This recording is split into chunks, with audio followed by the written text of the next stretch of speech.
5 episodes, 2 mass devices, Cobra Commander and Destro at each other's throats, an all-out assault on the Cobra Temple. It has all led to this, the finale of the miniseries that started it all.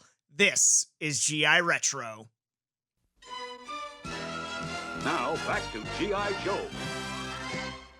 Yo, Joe, and welcome everyone back to GI Retro, and we are here at last. The finale of the M.A.S.S device miniseries, the miniseries that started it all, those 5 days of glory back in September of 1983. We are here at a stake in the Serpent's heart. Originally aired September 16th, 1983. So, what do we think? Did the M.A.S.S device finale stick the landing? Let's get right into it. And speaking of sticking the landing, we pick up in this episode right where the last one left off. Destro and Scarlett in a disabled shuttlecraft hurtling towards what would be their death. But fortunately for Destro, Scarlett doesn't give up so easily. My bow! The third arrow! It's a tractor rig! Hurry! Not that one, you jerk! The third one! That's it! Now, set it on short range or you'll blow it through the instrument panel. Gently hammer hands. Steady. Nothing's happening. It will! Do something! Fast!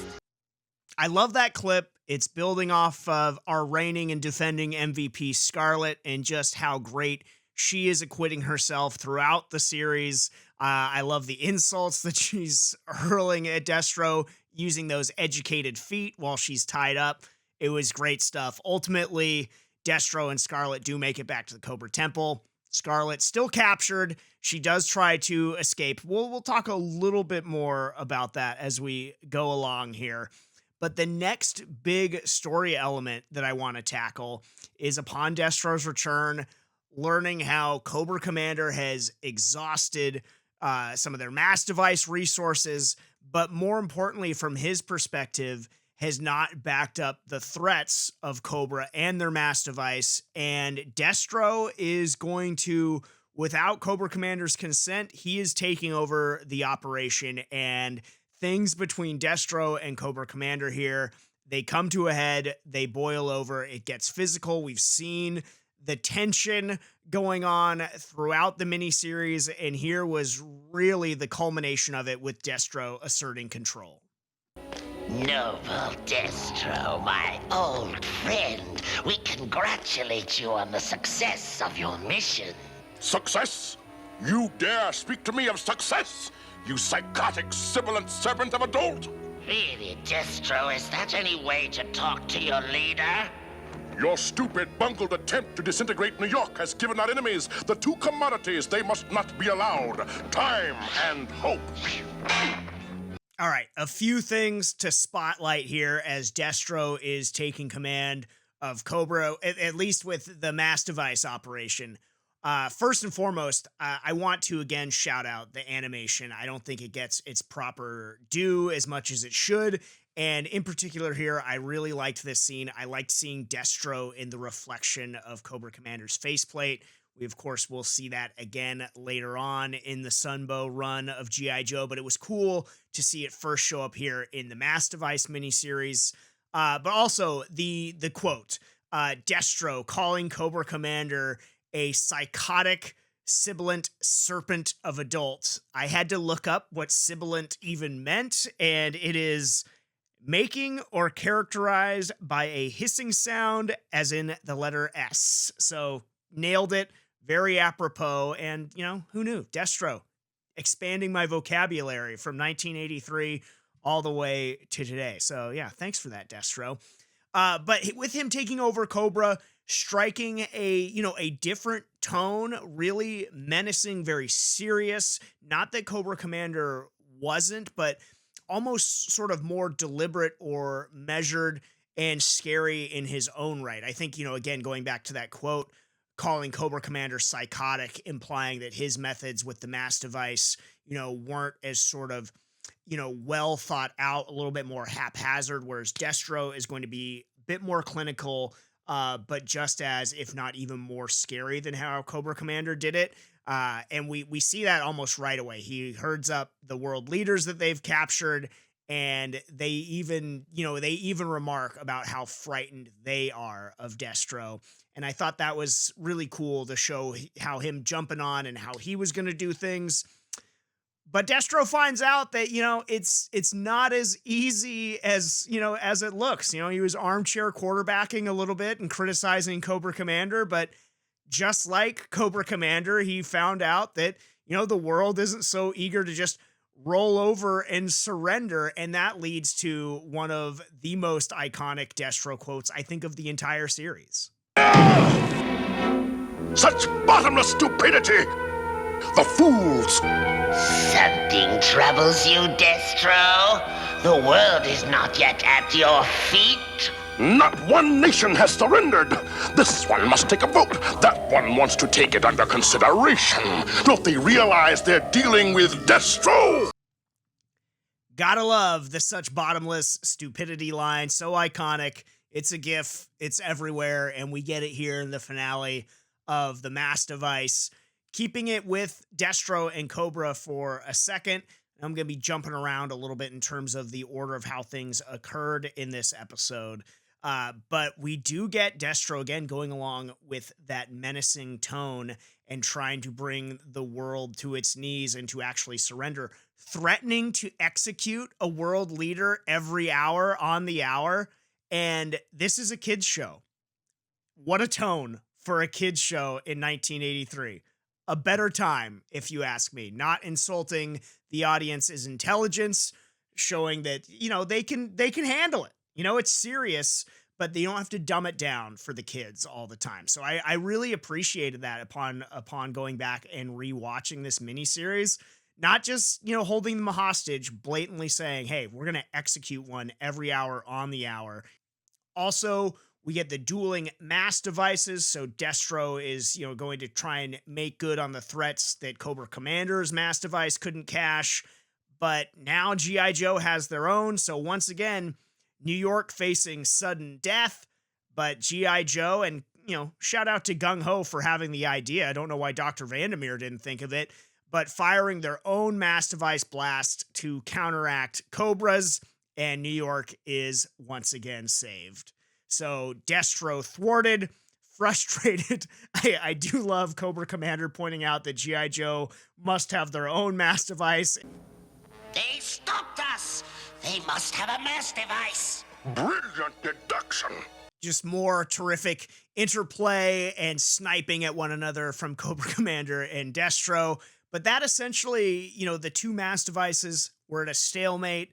So the world seems, safe-ish for now, except for the fact that Duke needs to somehow remember where the Cobra Temple is so they can rescue Scarlet, Selena, and the rest of the slaves, the beautiful slave girl, Selena, and the rest of the slaves, and also just put a stop to Cobra and their M.A.S.S device. So they solve that by, not using the sort of Cerebro device that they did earlier in the miniseries. This time, they're putting Duke in what they call a sensory deprivation chamber. To me, it looked like the Bacta tank from Star Wars The Empire Strikes Back, but I digress. This was a great scene for a couple reasons. I love, more than anything, the setting who Duke is in this universe. We get it through the exposition in this scene with Doc going through Duke's memories and showing his morality. His entire ethos is sort of laid before us here in this scene, and that he, stands up for what's right at any given time, essentially like laying out that Duke is Captain America. And I thought that was really great. But the other thing that stood out to me from this scene is when they finally get to Duke's memories of where the Cobra Temple is, and when we see the beautiful slave girl, Selena, everyone's reaction. Hey, look at her. Wow. She's pretty. Nice. Hey, man, how could he forget a face like that? We've got it. I love how throughout this entire miniseries, whatever opportunity they can to reinforce the fact that it's not just Selena, it's the beautiful slave girl, Selena. Just really laying it on thick there with everybody's reaction, but it was great. And, they finally comb through Duke's memories. They see that Duke gave her his ring, so they can use that as a homing beacon to finally launch their assault on the Cobra Temple. And this is the just massive, big action sequence from this episode. And it definitely delivers. It's great. Lots of Joes getting hero moments. Wild Bill, Duke, Snake Eyes, Stalker. Lots of great moments for everybody. A couple things I want to highlight from this action sequence, though, is that we don't see the sort of the stereotype, perhaps unfairly hung on Cobra Commander, at the very least, in the early going of G.I. Joe, A Real American Hero, and that is turning and running at the first sign of trouble. He actually doesn't do that here. He actually has a plan to try and turn the tide of battle for Cobra, and I think that's really worth highlighting here because he gets epitheted as being so quick to call retreat and just hightail it out of there. That's not what he's doing here in the M.A.S.S device. He has a plan. He unleashes those mechs. Now, when they get defeated, then he says, hey, it's time to get out of here. Me first, Baroness. But for a moment, he had a plan B, and he was going to try and win this battle for Cobra. So I thought that was really important to sort of showcase here. Also, beyond just the other great action going on throughout this battle, we do get, of course, if it's a big battle, that's probably where we're going to get our DYD. So let's get into this week's But Did You Die moment of the week. Did you die? I got shot. But did you die? Now, this episode featured a few very eligible DYDs, in particular, two that I was very torn between. The first that ultimately I did not go with was Raymar the Giant hurling the Cobra Troopers through the barred windows into the sea, the moat of the Cobra Temple. I mean, that one is great. Very nearly took it. But what I'm going to go with here is actually Stalker shooting down the Viper gliders when they're making the assault on the exterior, just because of how dramatic they made it look. Like there was no chance for these guys to live until they just suddenly, they pan down. The next sort of frame is, they just landed harmlessly in the tree line down there. So Stalker shooting down at those troopers and the Viper gliders, that is our But Did You Die moment of the week. Very close though. So maybe you go with Raymar just wrecking shop inside the Cobra Temple. No shortage of moments to choose from throughout this episode, that's for sure. Now it's time to talk about Scarlett and the beautiful slave girl Selena. Two featured players that have really just shined so bright throughout the entire M.A.S.S device miniseries that continues here in the finale, and they form sort of a tag team of sorts. Once they finally get on the same page, when they're thrown in the same cell together, they team up, including leading a slave revolt, which is another one of the real highlight scenes from the episode. Ultimately unsuccessful, still really cool. And you get some more awesome Destro in that scene as well. In particular, I love when he kicks that bazooka, making the shot misfire. Again, ultimately not successful, but Scarlett and Selena forming a team and really continuing to be standouts in the M.A.S.S device miniseries. Also layering in more of the sort of, I don't know if it's what they were going for. I don't know if kids in 1983, if we understood love triangle, but that's kind of what we had going here, because Selena, again, throughout this thing, talking about how, making remarks about how like Duke would be proud of her and all this stuff. Meanwhile, we've got Scarlett speaking affectionately about Duke, 6'2", eyes of blue. And that leads us back to the assault. Duke and G.I. Joe reach the interior. Duke makes the rescue of Selena and Scarlett. Scarlett, are you all right? Duke, it's about time you guys showed up. A girl gets tired hanging around the house. Later, sister. We've got a war to win. I was gonna bring flowers, but I thought you'd like these better. Normally you'd think that in a cartoon like this, Selena throwing herself at Duke and kissing him, that it would be pretty straightforward, that is sort of the romance angle of this given show, or at least of this episode. But that's not really the case here if you pay attention. I mean, yeah, Duke and Selena kiss, but it's sort of just Selena throwing herself at Duke, and then Duke just kind of shrugs it off and flirts with Scarlett, saying, hey, I would have brought you flowers, but here's your trusty crossbow. And you cannot deny sort of the romantic chemistry between the two of them there. So it's really interesting for a cartoon from 1983 meant for kids, sort of that level of gray area. Not that it's too adult. I'm not saying that whatsoever. It's a kiss and, some flirtation. I'm just saying that usually things are so straightforward from that time period that I found this really interesting going back to see that. And meanwhile, poor Snake Eyes really hasn't been dealt in since, Scarlett hugged him. I think that was like back at the end of episode 2. But my wife actually stumbled upon something else and a different potential romance, maybe, or at least a contender, an admirer of Scarlett. Don't open any champagne yet, Scrap Iron Breath. You took a round, not the fight. What a tiresome tigress. She was my ticket out with the third element. That's all, ladies. Be glad you survived with your beautiful skins intact. I've watched the M.A.S.S I don't know how many times, and I've never really put that together before. The sort of admiration tones from Destro towards Scarlett. I mean, you can't really deny it once you see it.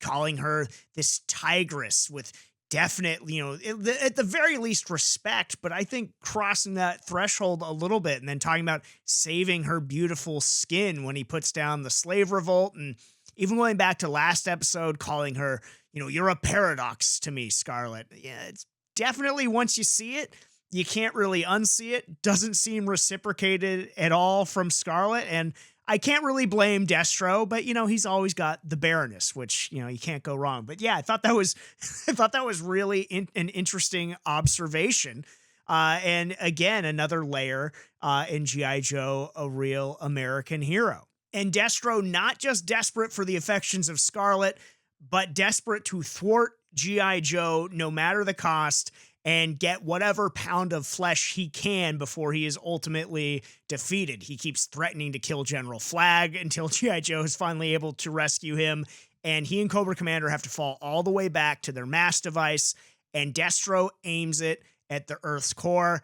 Consequences be damned, and then he just sort of says, hey, Cobra Commander, I'll see you later, if there is a later. Thankfully, G.I. Joe able to put an end to that and destroy Cobra's M.A.S.S device, saving the day once and for all, and rounding up most of Cobra. The Cobra Commander. He's got to be here somewhere. You have won this time, but Cobra will survive to defeat you. Remember my words. Cobra Commander, just such a gift of a character. I love him trying to make his escape there, and that the lasting impression or image we get of him from this miniseries is that sort of half-baked escape attempt. And just throughout the M.A.S.S device miniseries, Cobra Commander playing the hits, showing why he is such an iconic and such a memorable villain. On Destro's side, he gets sort of the Darth Vader from Star Wars exit, flying off in his helicopter, vowing revenge on G.I. Joe, and that almost brings a stake in the Serpent's heart to a close. I'm going to save the Fallup, actually, for after MVP, because our Fallup of the week occurs right at the very end.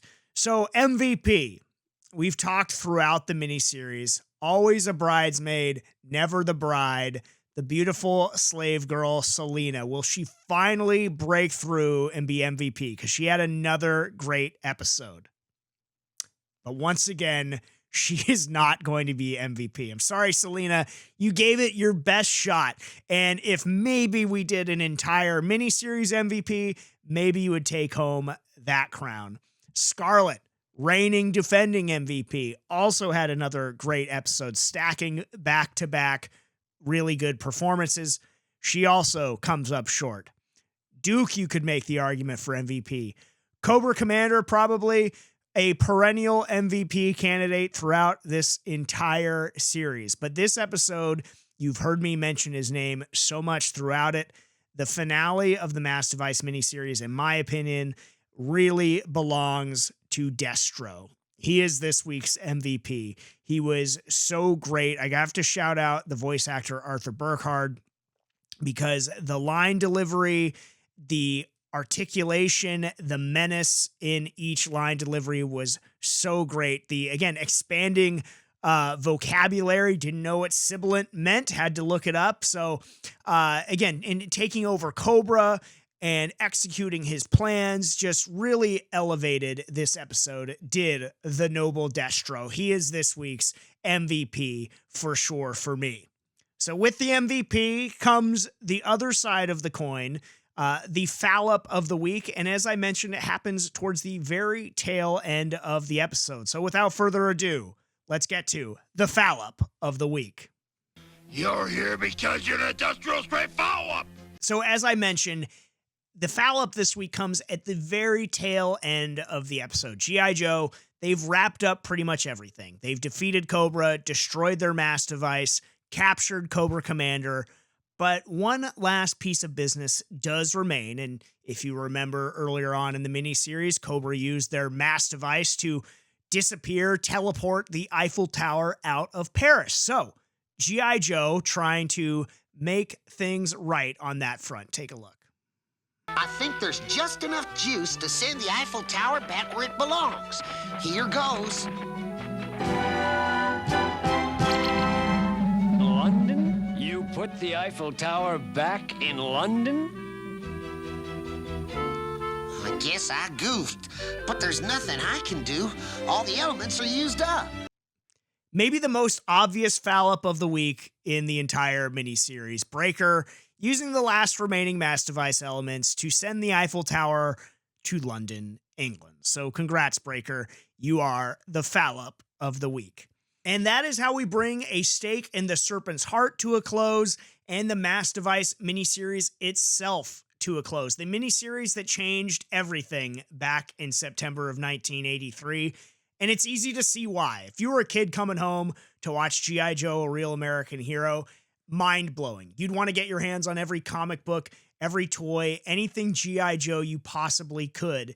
And it had that impact the world over, and it persists to this day, as many of you already know. So it's been great going back. I think some of the spotlight sort of things that shone through of the M.A.S.S device miniseries for me, it's all the character introductions, all the character relationship dynamics that were done so well here. In particular, I think Cobra Commander and Destro, that tension from episode 1 through episode 5 being layered in really stood out to me. That it was done excellently.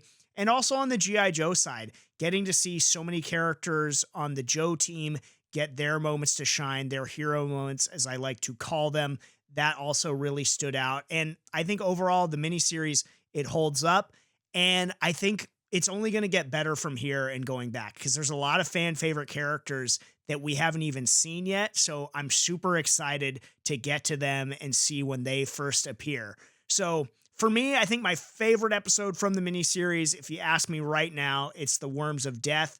But go ahead, let me know, what was your favorite episode? Drop your picks for MVP and Fallup. As always, love seeing you in the comments. Connect with me on Twitter at GI Retro Show. You can email me, james@giretro.com as well. It's been a lot of fun. Please keep revisiting this with me, rewatching, like and subscribe, all that good stuff.